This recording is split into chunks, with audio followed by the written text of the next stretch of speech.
Le grand JT de l'éducation vous est présenté par Microsoft. Bonjour Guillaume. Bonjour Virginie, bonjour à tous. Pour débuter, ce lundi 4 mars restera à jamais gravé dans les mémoires de millions de femmes et de Français. L'IVG est inscrite dans la Constitution. Le Parlement s'est réuni en congrès au château de Versailles, 577 députés ou encore 348 sénateurs, comme vous pouvez le voir sur cette photo. Photo d'ailleurs, on remercie Najat Vallaud-Belkacem qui partage ces moments si précieux en direct de Versailles. Alors nichée dans l'aile effectivement du midi du château de Versailles, la salle du congrès a été construite en 1875 à l'instauration de la Troisième République pour accueillir la Chambre des députés. Par la suite, tous les présidents de la Troisième et de la Quatrième République furent élus dans ce lieu. Alors concrètement, pour être définitivement adopté, le texte a dû être voté aux 3/5 des membres de ce congrès. À sa tête, d'ailleurs, Yaël Braun-Pivet, qui est la première femme à ICJ, elle qui est présidente de l'Assemblée nationale. Était présent le Premier ministre Gabriel Attal, qui s'est exprimé et qui a notamment dit cette phrase: « Nous avons une dette morale envers toutes les femmes qui ont souffert dans leur chair ». Le Premier ministre aussi qui a dit que la France était pionnière, patrie des droits des femmes. D'ailleurs, le président Emmanuel Macron s'exprimera à ce sujet. Ce sera ce vendredi à l'occasion de la Journée internationale des droits des femmes. Ce jour-là, le garde des Sceaux Éric Dupond-Moretti marquera également de la scie républicaine le texte qui a donc été adopté. Et votre chronique, Guillaume, sera consacrée dans quelques minutes, d'ici une quarantaine de minutes, à l'histoire de ce combat, de ce droit pour l'avortement. À la une également, ce 4 mars, c'est la journée mondiale de sensibilisation au papillomavirus. D'ailleurs, la vaccination patine, selon le ministre de la Santé. 13 à 15% des collégiens de 5e sont vaccinés. Cela représente 117 000 adolescents. Invité de questions politiques sur France Inter ce dimanche, Frédéric Valletoux, le ministre, a admis que la campagne de vaccination lancée en octobre dans les collèges n'avait pas répondu aux attentes du gouvernement.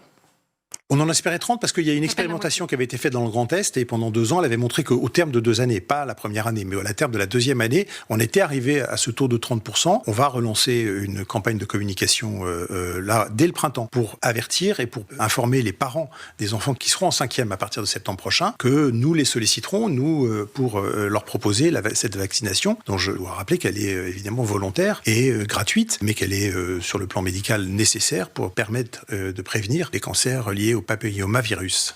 Le ministre de la Santé, Frédéric Valletoux, c'était ce dimanche sur France Inter. Direction le Doubs, à Grand-Charmont, ville de 6 000 habitants. Souvenez-vous, nous avions parlé de cette école élémentaire saccagée pendant les vacances. Eh bien, la rentrée a pu se faire normalement. Effectivement, une réunion s'est tenue avec les élus, les professeurs et les rectorats. C'était ce matin. Objectif, mettre en place un plan d'action. Rappelons que les dégâts sont estimés à 30 000 €. La cantine avait aussi été totalement dégradée. Selon le maire, 5 ou 6 enfants âgés d'à peine 13 ans seraient responsables de ces dégradations. À présent, la question est de savoir qui a fait ça, comme nous l'explique d'ailleurs Aurélie Dzierżenski. Elle est adjointe au maire de Grand-Charmont, chargée des affaires scolaires. C'était sur RMC. Déjà, une école, toucher une école, on ne l'imagine pas, peu importe l'âge. Ça l'a interpellé. Enfin, quand il a vu ces jeunes, on voyait très bien que c'était des personnes en bas âge. Et c'est ce qui lui fait froid dans le dos, et à nous aussi également. Alors à présent, les personnels ne comptent pas baisser les bras, bien au contraire, ils vont continuer de proposer des projets. La mobilisation, elle se poursuit. Ça ne nous décourage pas, bien au contraire. Et d'ailleurs, hier, j'ai participé à un rassemblement qui a été à l'initiative de citoyens et de citoyennes devant l'école à 14h, hier à 14h, et qui affirmait encore une fois qu'on ne lâchera rien. Aurélie Dzierżenski, qui était en charge notamment à la mairie de l'espace enfance. Sur le plan de l'enquête, aucune interpellation n'a eu lieu pour l'instant.